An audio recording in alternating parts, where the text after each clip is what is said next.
Hey, welcome to episode 1 of the Magic Vlog with Stubborn Helm. This is going to be a record of my journey through relearning how to play Magic the Gathering. I learned how to play back in, 2008, 2009. Played a little bit more in 2015. So getting back into learning the game. Today's game is using the Theros set intro packs against my brother-in-law.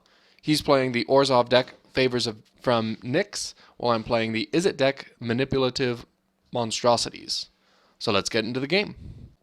If you look to the right, you can see that our life totals are recorded using dice. He won the dice roll and has chosen to go first. My opening hand contains 2 mountains, 3 islands, a lightning strike, and a sea god's revenge. At first, I try to mulligan and explain that I've got 2 spells and 5 lands, which is a terrible hand for most decks. And he laughs and tells me that all the hands in these decks are terrible hands, so I should just keep the hand and move on. I don't believe him initially, but he does convince me to keep the hand, and we get going. So he plays a plains and passes the turn. I draw another mountain, play it, and make a joke that the 1/1 for 2 that he's bound to be playing next turn, since these decks are pretty bad and would probably play those anyway, will allow him to take over the game. Instead, he draws, plays a swamp, and passes. So I guess these decks really are that slow. I draw a Sealock monster, which is great because at least it's a creature, play an island, and pass the turn. He draws, plays a plains, casts a Laguna Band Elder, and at least he's not gaining life since he doesn't control an enchantment. However, he now does have a creature to commence a beatdown, and since I only have a 5-drop, I'm a little concerned. I draw a Burnished Heart, so I'm a little less concerned, play a mountain, and immediately cast it. Hopefully, next turn I'll be able to leave up mana to block and then sacrifice it to save me 3 life and get 2 lands, if he chooses to attack with the Elder. He draws, plays a plains, casts a Scholar of Athreos, and attacks with the Elder. I don't want to block here because I really want to get the ramp value, so I take the 3 damage. I draw a Disperse, play an island, and pass the turn. I want to leave up mana to sacrifice the Burnished Heart or to disperse something if a good opportunity arises. He draws, plays a plains, and casts Observant Alseid as an aura spell to attach it to the Scholar. I think that if I send the Scholar back to his hand using a Disperse, the Alseid won't have a valid target as an aura and be countered. So I try it.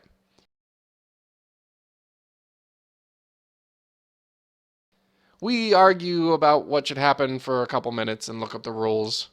And unfortunately, there is a specific exception to the countering rule for the bestow mechanic.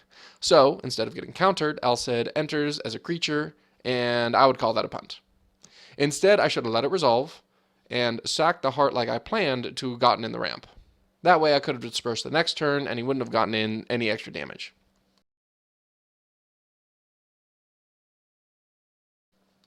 So instead, I use Lightning Strike to kill the Elder so I don't waste any mana and be as mana efficient as possible.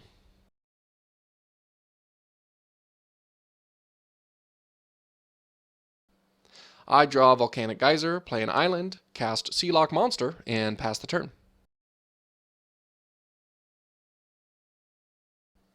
He draws,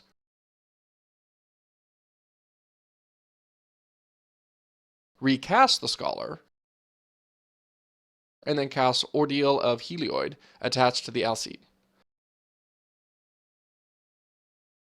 Of course, he doesn't attack through the Sealock. I draw Ordeal of Perforos and play a mountain. I could use Sea God's Revenge to bounce his creatures, which would get rid of the Ordeal of Helioid, but he could just recast them, including to bestow the Alseid.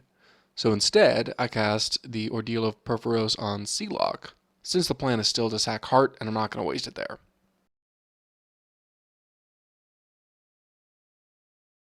Also, I can't attack with Sealock yet, since he doesn't control an island, so I just pass the turn. He draws and takes a minute to decide what to do.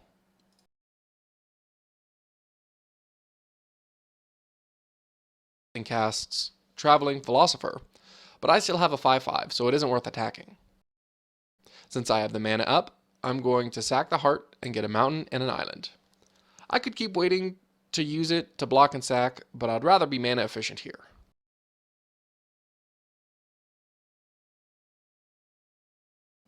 After shuffling,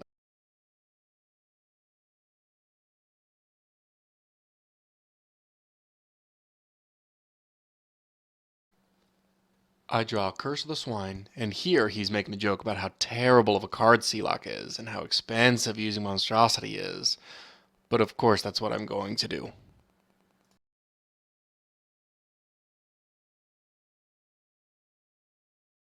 Since this adds 3 +1/+1 counters, when I attack, my Ordeal adds another +1/+1 and immediately gets sacrificed and deals 3 damage to the Allied.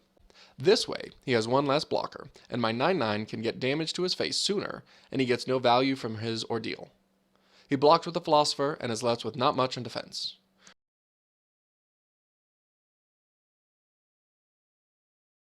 At the end of my turn, he uses the ability on the Scholar to drain for 1.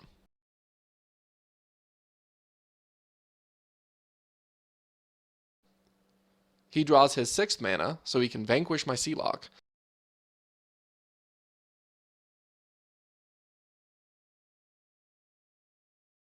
and gets in for 1 with the Scholar.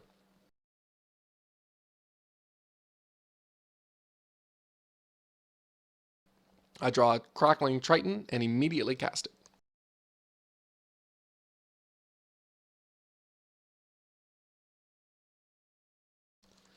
Using any of the other cards in my hand at this point would be a waste, since I can block pretty effectively and I'd rather exile many creatures or deal more damage with the Geyser to his face.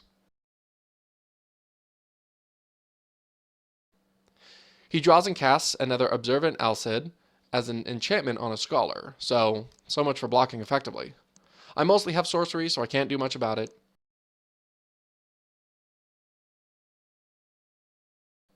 He attacks and I can't block without dying, so I take the 3. I draw another Triton, immediately cast it, and pass the turn. I can't attack without losing something, so I'll wait for a better opportunity. He draws and bestows Erebos' Emissary onto the Scholar.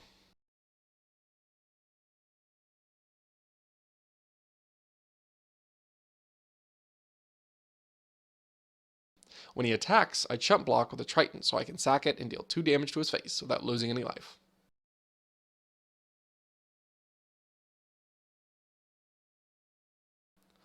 I draw Griptide and hold on to it, hoping that he will try to buff the Scholar, or, if, at the very least, if I wait until he attacks, I'll be able to remove the only attacker, and when the enchantments turn to creatures, they'll need to wait for the next turn before they can attack. He draws and attacks with the Scholar for 6, so I use Griptide, like I thought, to get as much value as I can. Since we're playing casually, he has to take it back for a second so he can use the Drain ability, which is fine, we're just messing around. This will also provide more value for the cards in my hands now that there are more targets.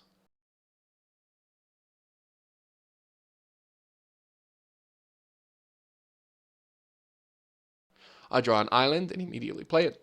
Now I can use Curse to exile both of his creatures, instead of using Seagod's Revenge, so he can't bestow them on something else.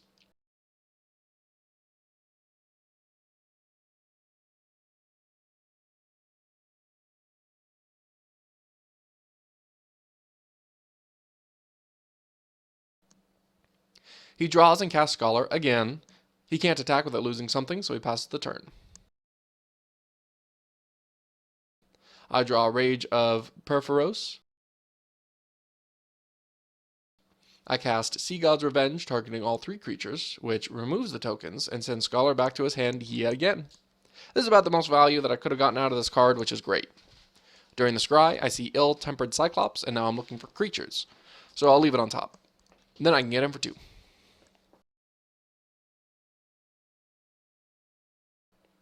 He draws, casts Scholar once again, and passes the turn. I draw the Cyclops, and first cast Rage to remove the Scholar, mostly so he doesn't have any blockers. It is possible that he had something else I rather would have used it on, but the current board state is advantageous to me if he has his side empty. He drains for 1 with the leftover mana.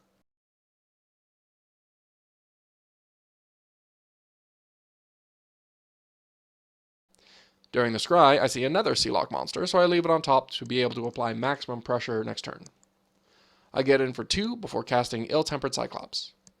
This order leaves up more mana during the attacking phase, and allows for the possibility that I have a combat trip. even though I didn't. He draws and casts Pacifism on the Cyclops.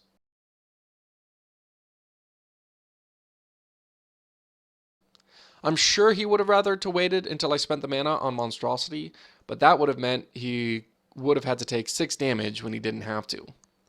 I draw the Sealock, attack with the Triton, and cast the Sealock. He already has an island from the last one, so I can, hopefully, attack without having to Monstrosity if I don't want to.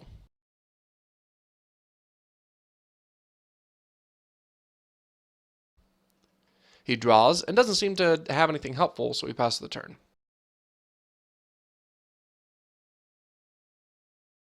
I draw an island and think for a second about what to do. I'm pretty sure I want a Monstrosity, but I'm just double checking. I then use Monstrosity to make Sealock an 8/8 and turn a Plains into an Island Plains.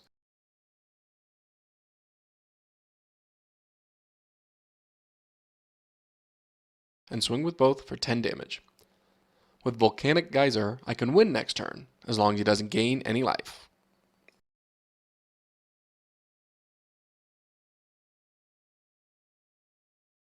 He draws and makes a comment about he really needs another swamp, although he doesn't know it won't matter unless he can gain life. He casts Cavern Lampad, hoping to at least chump block, but I'll be able to select the Triton to remove it and get in lethal with the Sealock anyway. I choose to use Volcanic Geyser to end the game, as for me it's going to be the most fun. And he shows me that he had been holding Minotaur Abomination since the beginning of the game, which certainly would have changed how things went had he been able to cast it. So that's a victory for me. It has been a while since I've played, which is why we're using older decks. I'll likely spend more time with the pre-built decks before trying to catch up with Standard or looking into the more recent material. Alright, that wraps up the very first Magic vlog. If you've gotten this far, thanks for watching, and leave a like, comment, subscribe, you know, the typical YouTube bargain. I'll be looking forward to making more of these, and getting back into Magic the Gathering. See ya!